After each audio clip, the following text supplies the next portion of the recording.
Hey, what is up, guys? My name is Avi, and I am here from Stellar Trades. Today, we're going to be analyzing some EV stocks in the market. If you didn't know, EV stands for electric vehicles.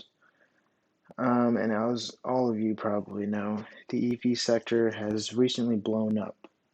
Ever since about November of last year, there's been a lot of hype coming into the EV sector, as Biden is the president, and the Democrats largely control the Senate as well as the House, and they're really pushing strongly for electric vehicle legislation, as well as renewable energy legislation. However, recently, in the last 2 weeks, you can see that we've seen somewhat of a correction in the broader market. And with this correction, many of our riskier or more speculative plays, such as the EV plays, have gotten beat down significantly. And so we'll be analyzing these plays, and we'll be seeing how they fare technically, as well as what direction they could sort of go from here. So just taking a look at the broader market, here we have the S&P 500 index, and if we were to look at it on the daily chart, it's let's go back a little bit. Let's look at that weekly chart. So going back to about 2018, we're obviously in uncharted territory. SPY just reached an all-time high last week of $394.17. And sort of looking at the bigger picture, the RSI is sitting at 60 on the weekly, and we've seen two solid weeks of, wouldn't say selling off, but retracing where we were. We're at about the same levels where we were on the 18th of January. So we've retraced ourselves to where we were a month ago. But again, this isn't a pullback necessarily. It's just a small correction. We're still holding our 9 EMA support, and we're still clearly uptrending on the weekly. If you look at the daily, you can see clearly that this was a large selling candle for today. Today we had some serious selling in the indexes. SPY was down about $9.40, and the Qs were down about $11, which is a pretty big pullback. As you can see, the Qs, the tech sector definitely took a bigger hit today. But regardless, I would say we actually did break the 50 EMA. The Nasdaq broke the 50 EMA, and now we're hit a low of about 311 today. So we'll have to see how the market plays out in coming days and weeks, but we did have some serious selling volume today, far above the average, and I think we still do have room to drop a little bit more.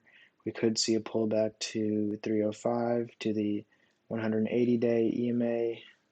The 100-day EMA right here.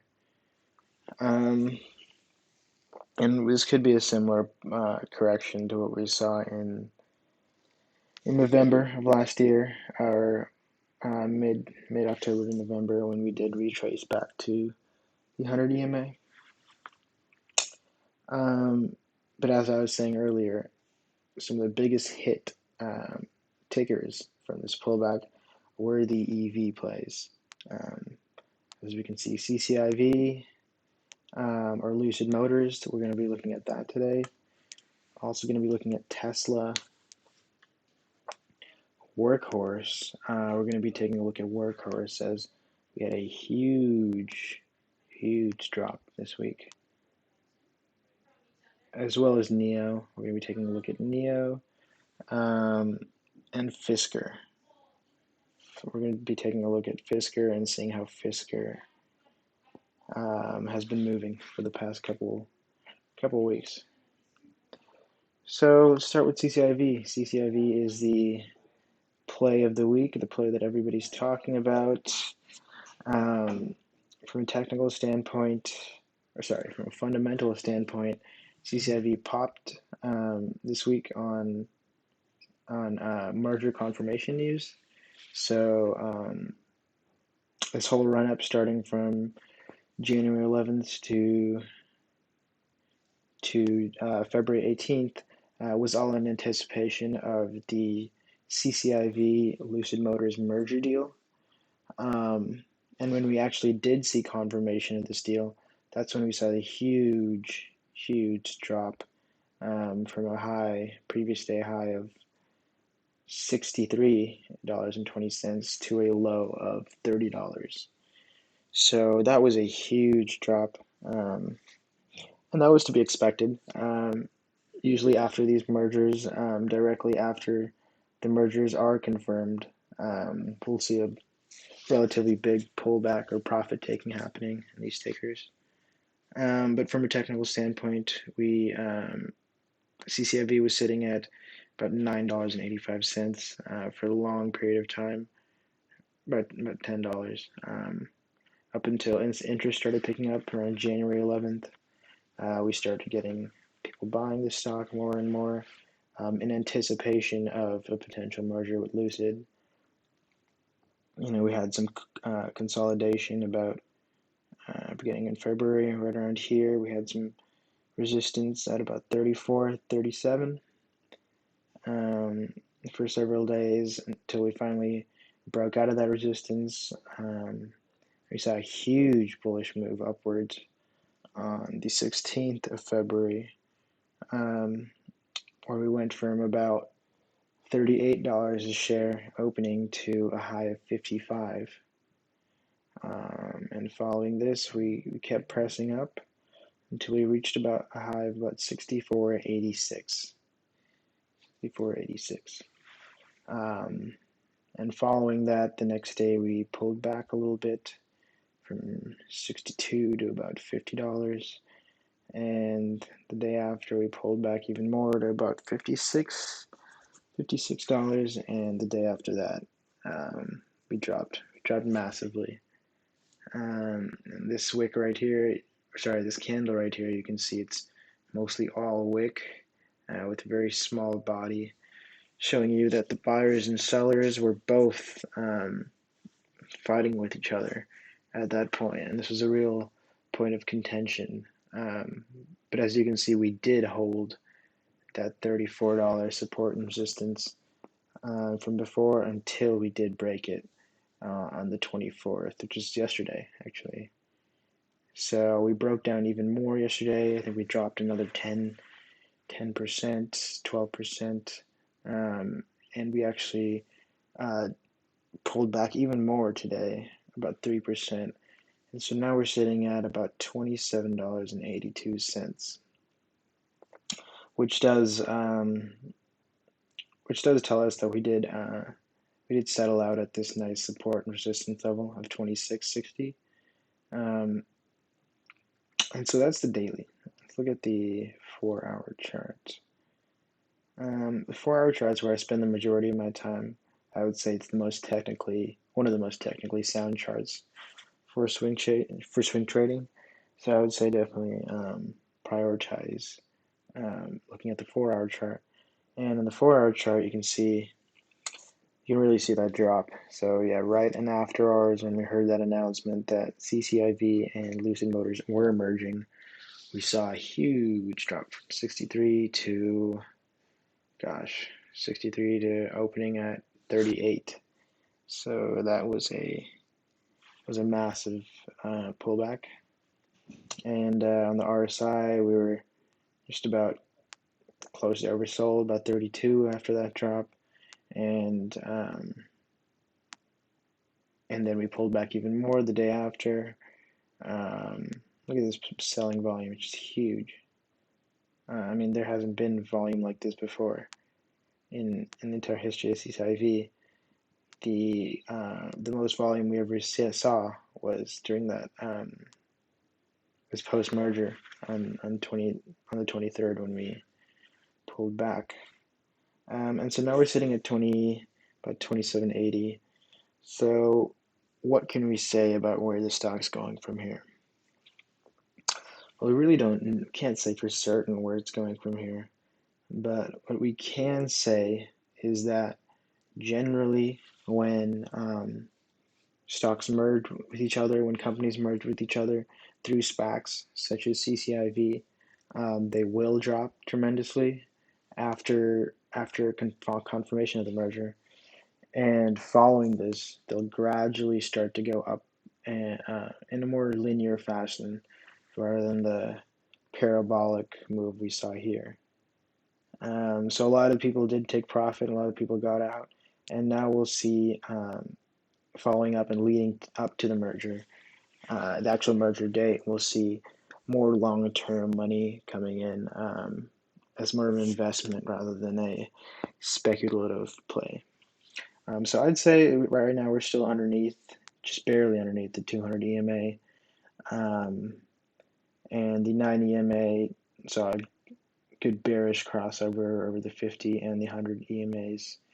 So if you're looking to get into this, I would say wait it out a little bit.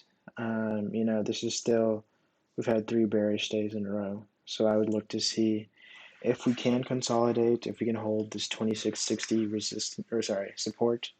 And if we do see some, maybe the 9 EMA crossing back towards the 100, or if we see price action potentially breaking this 34.37, that's when I would look to maybe get long from a longer term position in this, because there's going to be a lot more, it's going to be a rockier ride from here on out until we actually merge and we have some more, we have less volatility. But anyways, that's the technical analysis of CCIV / Lucid Motors. Now on to Tesla. So let's take a look at this. Let's do the 3-year chart, the weeklies. So obviously everybody knows Tesla. Tesla is the king of EVs in America, and just in general, Tesla is the king. From 2018 through January of 2020, we were sitting at $35, $35.40. That was our support, and it wasn't until, about February 17th of 2020, we actually saw some strong bullish momentum, right? And then we pulled back a little bit in March of 2020. This was the infamous COVID dip. And as everybody I'm sure knows, since then, Tesla's just had a parabolic run up. I mean, looking at this, you can't really see any weeks where we had a real pullback, up until 2021. I mean, in the year of 2020, sure, we had some consolidation right here. But other than that, I mean, we really had no slowing down of momentum, bullish momentum. So let's look at the daily. So now here we can really see what's going on right now. So we reached a nice all-time high of $900.40 on January 25th, just a good month ago. And ever since we reached that all-time high, we've just been sliding since then.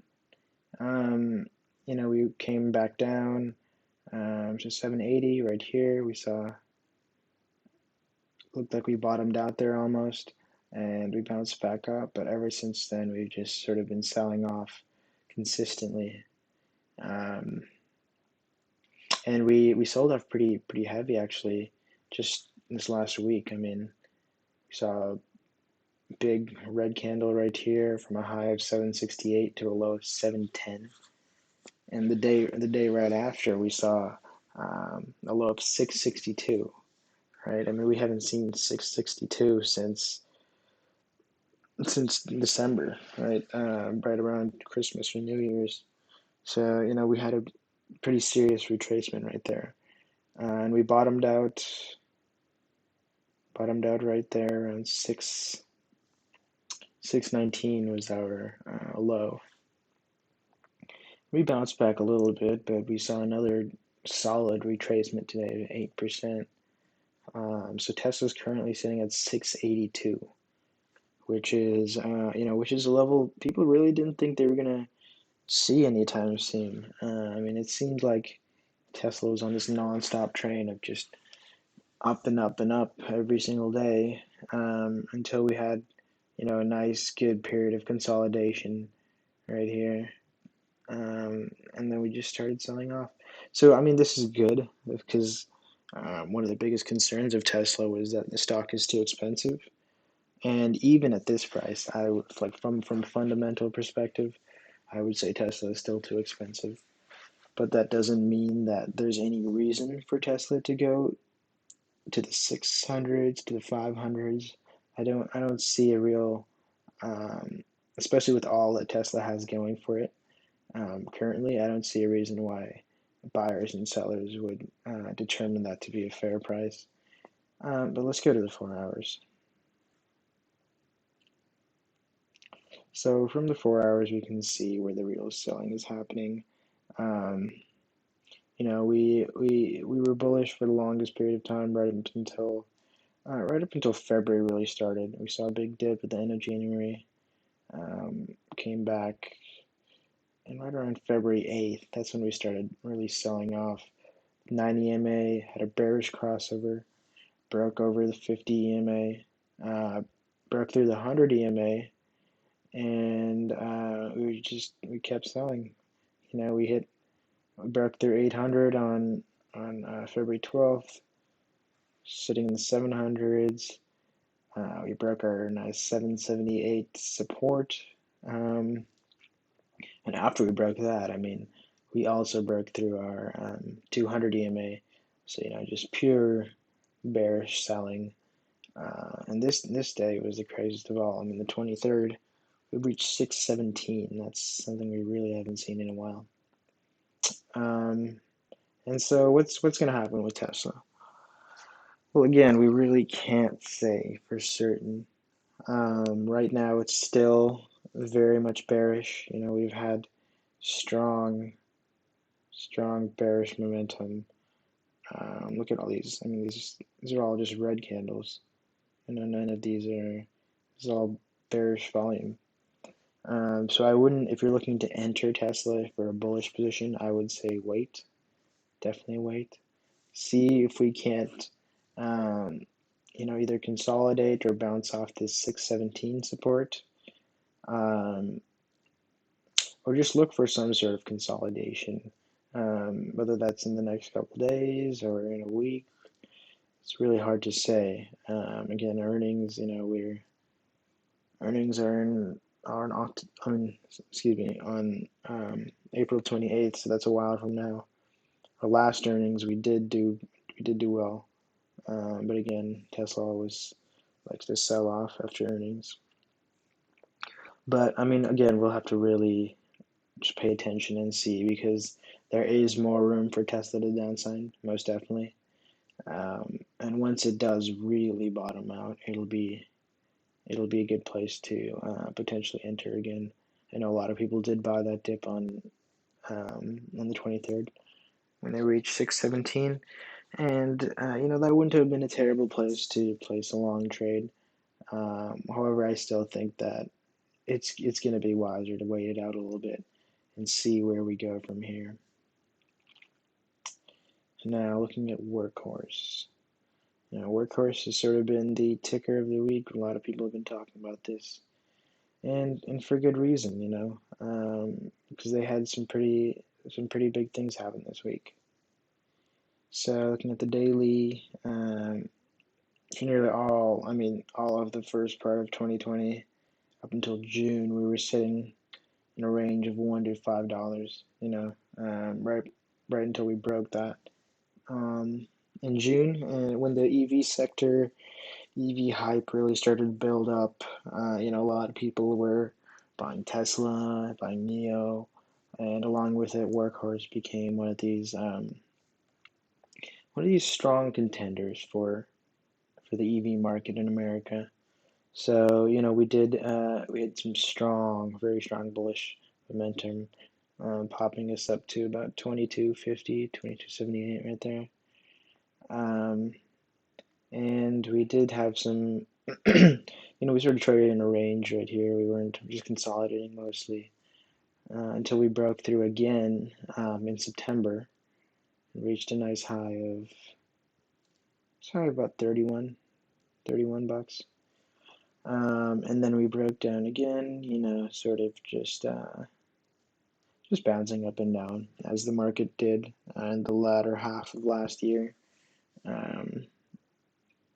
We reached another high of about 30, broke back down, sort of trading in a range. It wasn't breaking lower than 23, really lower than 19. It wasn't going any higher than 30 bucks. Right up until about January 21st. And that's when the whole market sort of just switched on EV mode. People started really putting money into these EV plays, as Biden and a lot of the Democrats were talking about possibilities for making the entire government fleet electric. So one of the bigger catalysts for Workhorse specifically was the USPS deal. And so Workhorse was competing for a deal with USPS to supply electric trucks to the USPS fleet. And obviously, this would be a huge, huge opportunity for Workhorse. It provide them the opportunity to actually break out of their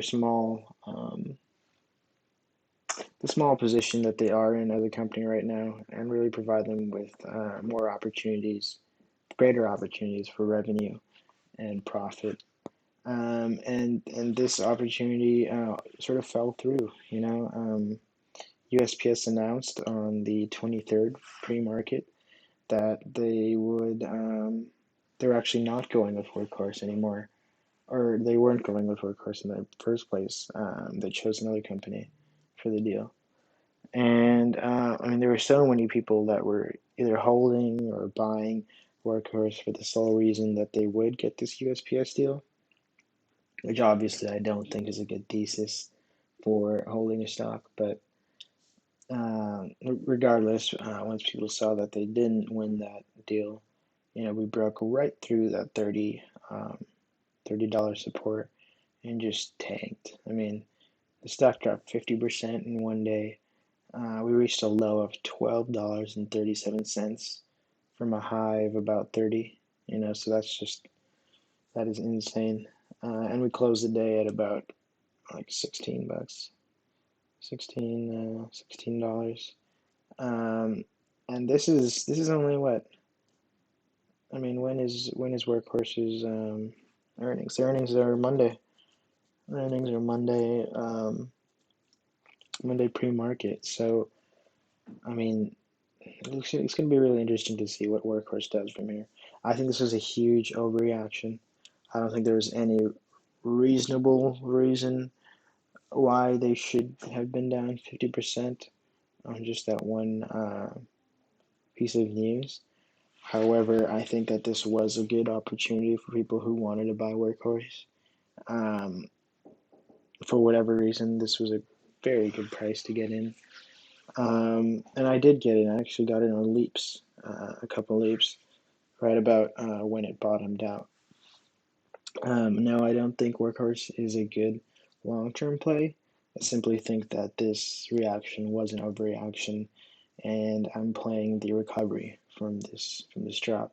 I think a price target of about $25 to $30 is reasonable for Workhorse in the medium to long term, which is why I have leaps, because right around when it hits 25, I'm selling. I think that's a fair value for the stock. I don't think it's worth less than $20. I think it actually does have value, and I think its products do have value. And I think there's other opportunities out there for them to, um, gain sales or exposure, um, and customers. I don't think that the USPS is the only governmental agency looking for electric vehicles, and so Workhorse definitely does have more opportunities in the future, and I'll be looking to exploit those by holding on to these leaps. Now, NIO. So let's take a look at NIO on the. Well, no, let's look at the daily chart. So NIO, the better part of 2020, NIO was a penny stock, um, for lack of better words. I mean, it was sub $5 right up until June. The same time that a lot of these other EV tickers started picking up, and NIO saw some nice, pretty much linear growth straight up until October 28th, when it just exploded. You know, um, our growth just became way faster. We reached a nice high of about $46. Excuse me, $56. And so, that was some real movement that we saw in NIO. Uh, and then we cooled off, just like the whole market did a little bit, going into the end of 2020. And with all the Biden hype and all the EV hype, we came back up again, reached a nice high of about $66.99, almost $67. So I think that NIO is a valuable company. I think that it's one of the top contenders for entering the EV space in the U.S. And competing with Tesla and some of these bigger, more established companies. But just like the rest of the EV sector, we have seen NIO selling off in the last couple of weeks. I mean, practically ever since January 11th of this year, we've seen nothing but the price go down. This is the lowest NIO's been since about mid-December. So is it a good time to get in NIO? Well, let's see. Obviously, I don't know which way the EV sector is going to go in the short term, but I do believe that NIO's underpriced right now. I think it's a good deal. I mean, look at the selling we had from here. We were 62. NIO was at 62 on February 10th, and in about 2 weeks, on February 23rd, we were at 47. So, or we reached a low of 42. So, it's a $20 drop in about 2 weeks. Was that justified? I mean, I really don't know. It's hard to say. But I do think that NIO is worth more than the price it's at right now. Our RSI was about 20 when we dropped in mid-February. And just about a couple of days ago, we reached an RSI of 27 again. NIO's clearly oversold. 9 EMA, way below our other EMAs. Just strong bearish crossover. So we'll really have to see where it goes from here. But again, just as these other EV tickers, I would wait for us to bottom out. Perhaps bounce off of this $42 support. We do have some more support right here. Sorry, resistance right here. So I would look for us to maybe reclaim that 49 resistance if we go bullish in the short term. But I'd also look